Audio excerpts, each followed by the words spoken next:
नमस्कार। Eighty news today में आपका स्वागत है और हम आपके लिए लेके आए हैं देश दुनिया की 25 बड़ी खबरें जो आपके काम की होती हैं और आपकी जानकारी को बढ़ाती हैं। तो देख लेते हैं सबसे पहली खबर।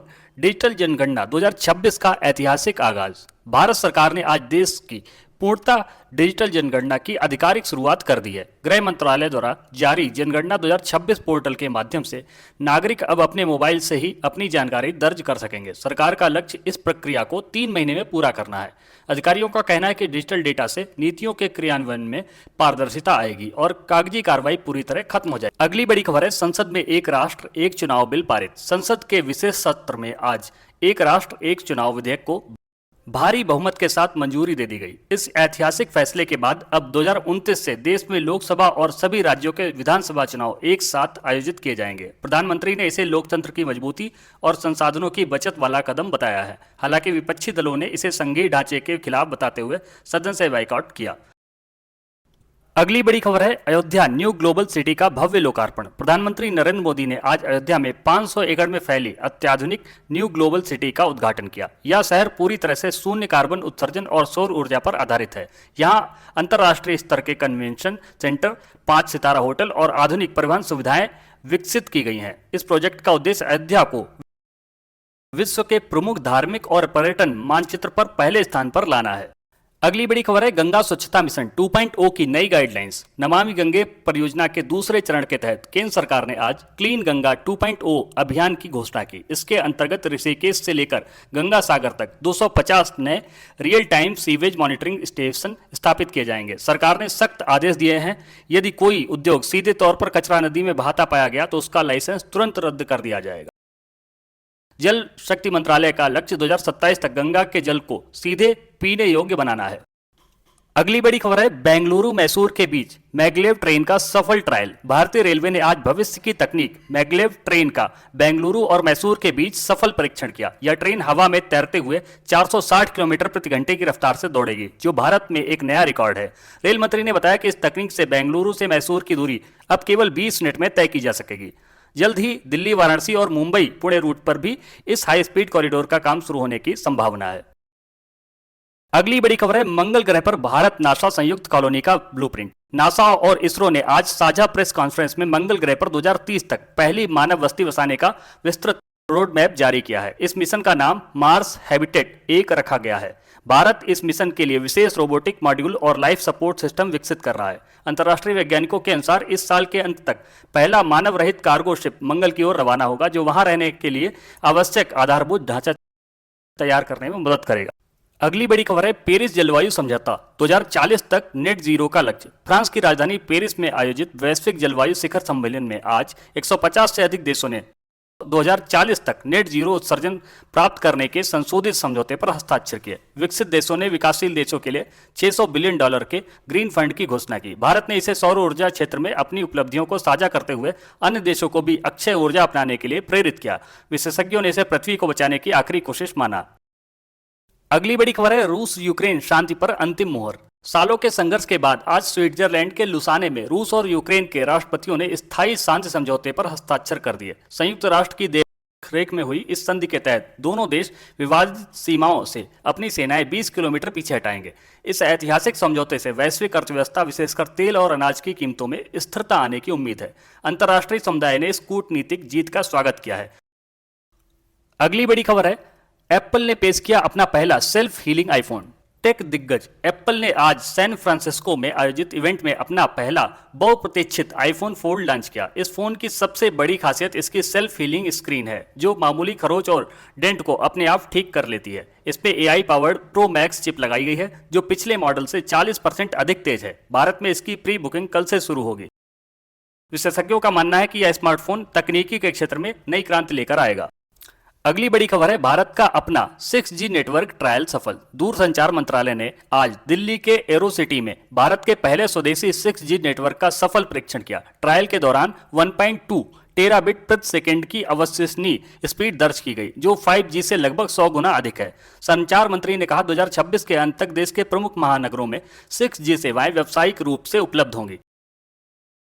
अगली बड़ी खबर है WTC फाइनल, शुभमन गिल का शानदार दोहरा शतक। लॉर्ड्स के ऐतिहासिक मैदान पर खेले जा रहे वर्ल्ड टेस्ट चैंपियनशिप WTC के फाइनल में आज शुभमन गिल ने इतिहास रच दिया। गिल ने ऑस्ट्रेलियाई गेंदबाजों की धज्जियां उड़ाते हुए 210 रनों की मैराथन पारी खेली। उनकी इस पारी की बदौलत भारत ने पहली पारी में 550 रनों का विशाल स्कोर खड़ा किया।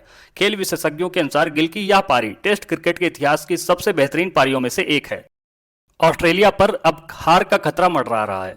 अगली बड़ी खबर है ईरान संकट में भारत का कच्चा तेल सुरक्षित। पेट्रोलियम मंत्री ने लोकसभा में आश्वासन दिया कि ईरान और वैश्विक तनाव के बावजूद भारत की कच्चा तेल सप्लाई पूरी तरह सुरक्षित है, कोई ईंधन की कमी नहीं होगी। वैश्विक तनाव के बीच सरकार ने स्टॉक बढ़ाने के निर्देश दिए हैं। होर्मुज स्ट्रेट से भारतीय LPG कैरियर नंदा देवी सुरक्षित लौटा। यह खबर देश की ऊर्जा सुरक्षा को मजबूत करती है। अगली बड़ी खबर है सुप्रीम कोर्ट ने मार्च 2026 में डिजिटल पर्सनल डेटा प्रोटेक्शन कानून 2023 की संवैधानिक वैधता को चुनौती देने वाली याचिकाओं पर सुनवाई शुरू कर दी है। मुख्य न्यायाधीश सूर्यकांत की अध्यक्षता वाली पीठ ने इस मामले में केंद्र सरकार को नोटिस जारी किया और अगली सुनवाई 23 मार्च 2026 को तय की है। कोर्ट ने स्पष्ट किया कि व्यक्तिगत डेटा और सार्वजनिक डेटा की परिभाषा तय करना इस कानून की वैधता जांचने के लिए अनिवार्य है। अगली बड़ी खबर है संसद के बजट सत्र मार्च 2026 के दौरान सत्ता पक्ष और विपक्ष के बीच तीखी बहस और हंगामे की स्थिति बनी हुई है। विपक्ष द्वारा लोकसभा अध्यक्ष ओम बिरला के खिलाफ लाया गया अविश्वास प्रस्ताव 11 मार्च 2026 को ध्वनिमत से गिर गया। विपक्ष ने स्पीकर पर पक्षपाती होने और विपक्षी सांसदों के माइक बंद करने के आरोप लगाए। हंगामे के बीच स्पीकर ने स्पष्ट किया कि सदन में हर सांसद को बोलने का अधिकार है, लेकिन यह केवल तय नियमों के अनुसार ही होगा। अविश्वास प्रस्ताव पर चर्चा के दौरान गृह मंत्री अमित शाह ने राहुल गांधी पर तीखा हमला बोला। शाह ने सदन में राहुल गांधी की कम उपस्थिति और उनके बार बार विदेश दौरे पर सवाल उठाए। अगली बड़ी खबर है भारत और अमेरिका के बीच ट्रेड डील को लेकर एक बड़ी जानकारी सामने आई है। सरकार ने सोमवार को कहा कि प्रस्तावित ट्रेड डील पर अभी बातचीत जारी है। इस समझौते पर औपचारिक रूप से हस्ताक्षर तभी होंगे जब दोनों देशों के बीच नए टैरिफ यानी आयात निर्यात शुल्क की पूरी संरचना तय हो जाएगी। वाणिज्य सचिव राजेश अग्रवाल ने कहा कि भारत और अमेरिका इस समझौते के कई बारीक पहलुओं पर अभी चर्चा कर रहे हैं। उन्होंने बताया कि फिलहाल दोनों देशों के बीच डिटेल्स पर बातचीत चल रही है। अगली बड़ी खबर है उत्तर प्रदेश सरकार ने हाल ही में किसानों के कल्याण के लिए डिजिटल कृषि नीति 2024-25 और एग्रीटेक नीति 2024 जैसी महत्वपूर्ण योजनाओं की घोषणा की है। मुख्यमंत्री योगी आदित्यनाथ का लक्ष्य इन माध्यमों से तकनीकी और बाजार को जोड़कर किसानों की आय में वृद्धि करना है। राज्य के लगभग 16 लाख किसानों के निजी ट्यूबवेल के बिजली बिल पूरी तरह माफ कर दिए गए हैं। खेत तालाब योजना के तहत तालाब निर्माण और अनुसूचित जाति के किसानों को ट्रैक्टर खरीद पर 3 लाख तक की सब्सिडी दी जा रही है। अगली बड़ी खबर है भारतीय रेलवे ने दिल्ली और वाराणसी के बीच एक नई तेजस एक्सप्रेस वंदे भारत स्लीपर तेजस शुरू की है, जो आधुनिक सुविधाओं और उच्च गति के साथ यात्रा के समय को कम करेगी। यह अत्याधुनिक ट्रेन यात्रियों को बेहतर अनुभव, आरामदायक सीटें, स्वचालित दरवाजों और हाई स्पीड वाईफाई की सुविधा प्रदान कर वाराणसी नई दिल्ली मार्ग पर तेजस एक्सप्रेस के रूप में चलने वाली है। यह ट्रेन लगभग 8 घंटे में दिल्ली से वाराणसी की दूरी तय करती है, जिससे समय की काफी बचत होती है। अगली बड़ी खबर है देश की राजधानी दिल्ली एक बार फिर गंभीर वायु प्रदूषण की चपेट में है। कुछ ही घंटों के भीतर एयर क्वालिटी इंडेक्स का वेरी पुअर से सीवियर श्रेणी में पहुंच जाना इस बात का संकेत है कि हालत अचानक नहीं बिगड़े, बल्कि यह गिरावट काफी हद तक पहले से अनुमानित थी। इसके बावजूद प्रशासनिक प्रतिक्रिया हमेशा की तरह संकट गहराने के बाद ही सामने आई, जिससे एक बार फिर यह सवाल खड़ा हो गया कि राजधानी प्रदूषण से निपटने के लिए कोई ठोस रणनीति है भी या नहीं।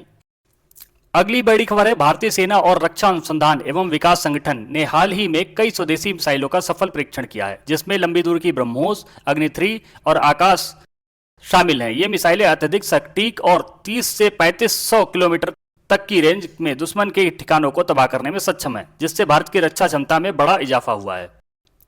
अगली बड़ी खबर है मंगल ग्रह पर मिला तरल पानी का ठोस प्रमाण। इसरो और यूरोपीय स्पेस एजेंसी ईसा के साझा मिशन मार्स प्रोब ने आज मंगल ग्रह की सतह के नीचे तरल पानी के विशाल भंडार का पता लगाया। यह खोज अंतरिक्ष विज्ञान के क्षेत्र में अब तक की सबसे बड़ी उपलब्धि मानी जा रही है। वैज्ञानिकों का दावा है कि पानी की मौजूदगी से मंगल पर जीवन की संभावनाओं को नया बल मिला है। इस डेटा का उपयोग भविष्य के मानव मिशनों के लिए ईंधन और पीने के पानी के स्रोत के रूप में किया जा सकेगा।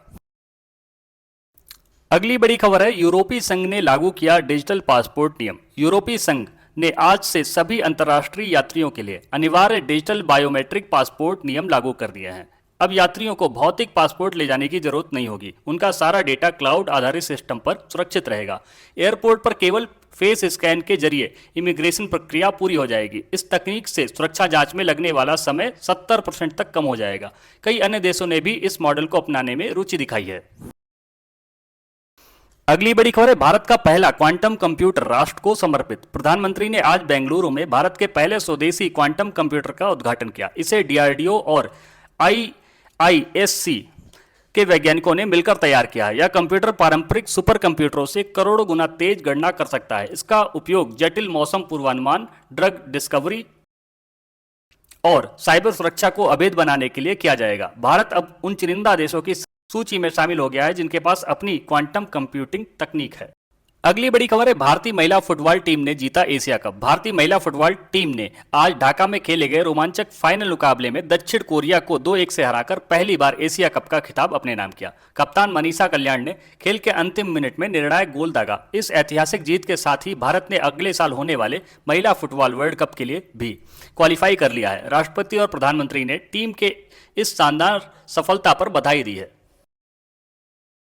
अगली बड़ी खबर है, उत्तर भारत में कृत्रिम वर्षा का सफल प्रयोग। दिल्ली एनसीआर में बढ़ते तापमान और धूल के गुबार से निपटने के लिए आज सरकार ने पहली बार बड़े स्तर पर क्लाउड सीडिंग के जरिए कृत्रिम वर्षा कराई। इस प्रयोग से दिल्ली का तापमान अचानक 5 डिग्री नीचे गिर गया और वायु गुणवत्ता AQI में भी सुधार देखा गया। पर्यावरण मंत्रालय ने कहा कि यदि गर्मी इसी तरह बढ़ती रही तो आने वाले हफ्तों में उत्तर प्रदेश और हरियाणा के कुछ हिस्सों में भी कृत्रिम बारिश का सहारा लिया जा सकता है।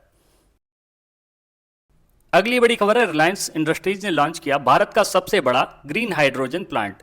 गुजरात के जामनगर में आज रिलायंस इंडस्ट्रीज ने एशिया के सबसे बड़े ग्रीन हाइड्रोजन प्रोडक्शन प्लांट का उद्घाटन किया। यह प्लांट पूरी तरह से सौर और पवन ऊर्जा से चलेगा। कंपनी के चेयरमैन ने कहा कि 2030 तक भारत को नेट जीरो बनाने की दिशा में यह एक बड़ा कदम है। इस प्लांट से निकलने वाली हाइड्रोजन का इस्तेमाल परिवहन और औद्योगिक ईंधन के रूप में किया जाएगा, जिससे प्रदूषण के स्तर में भारी कमी आने की उम्मीद है।